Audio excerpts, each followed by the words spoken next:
ఈ భయాల కన్నా అసలైన పెద్ద భయం ఏంటో తెలుసా అండి? మరణము. అవునండి. ఎందుకంటే మరణిస్తామేమో అని చాలామంది భయంతో బతుకుతూ ఉంటారు. కొంతమందయితే లిటరల్లీ కరోనా వచ్చిన టైంలో వాళ్ళ సొంత ఏమంటారంటే రిలేటివ్స్ అయితేనే రక్త సంబంధికుల్ని కూడా ఇంటికి రాని పరిస్థితి. అంటే భయం ఎక్కడ వస్తదో, మరణం ఎక్కడ వస్తదేమోనన్న భయం.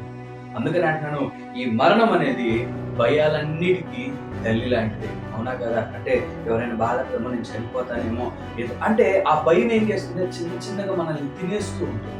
ఏం చేయాలి ఈ భయం నుంచి తప్పుకోవాలంటే ఒకటే ఒక ఆన్సర్ ఉంది. ఏంటంటే యేసుక్రీస్తు వారు. ఈ మరణాన్ని జయించాలంటే యేసుకి మాత్రమే సాధ్యం. నువ్వు ఎప్పుడైతే యేసుని సొంత రక్షకుడిగా అంగీకరిస్తావో నిన్ను కవర్ చేస్తారు. లిటరల్ గా ఆయన తన కృపతో కవర్ చేస్తారు. ఆయన తన యొక్క కృపని నీకు ఒక కవచములా ఉంచి అనేక మందికి సాక్ష్యంగా ఏంటంటే నీవు ఎప్పుడైతే ఆయన్ని అంగీకరిస్తావో నీ యొక్క జీవితంలో యేసుక్రీస్తు వారు ఉండాలనుకుంటే ఆ యొక్క కవర్ అనేది ఎప్పుడు వస్తుందంటే నీవు ఆయన సొంత రక్షకుడిగా అంగీకరించిన ఆ షీల్డ్ వస్తుందండి.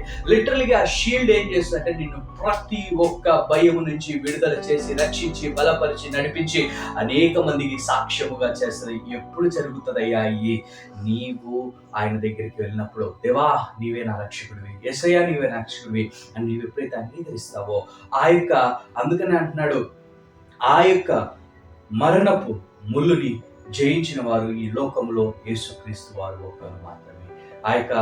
ఆయన సిలువలో చేసిన బలియాగము నీకోసం ఆ మరణపు ముళ్ళుని తెంచివేసి నీకు నిత్య జీవాన్ని బహుమతిగా ఇచ్చాడు. నీవు ఎప్పుడైతే ఆయన్ని అంగీకరిస్తావో, ఆయన వాక్యాన్ని ధ్యానించి నీవు అవలంబిస్తావో, నీ జీవితంలో ప్రతి క్షణము ప్రతి నిమిషం ఆయన వాక్యాన్ని ఏ విధముగా అవలంబించాలి, ఏ విధంగా నడుచుకోవాలి, వాక్యానుసారమైన జీవితము 119 దావీదు కీర్తనలో మనం చూస్తుంటాం.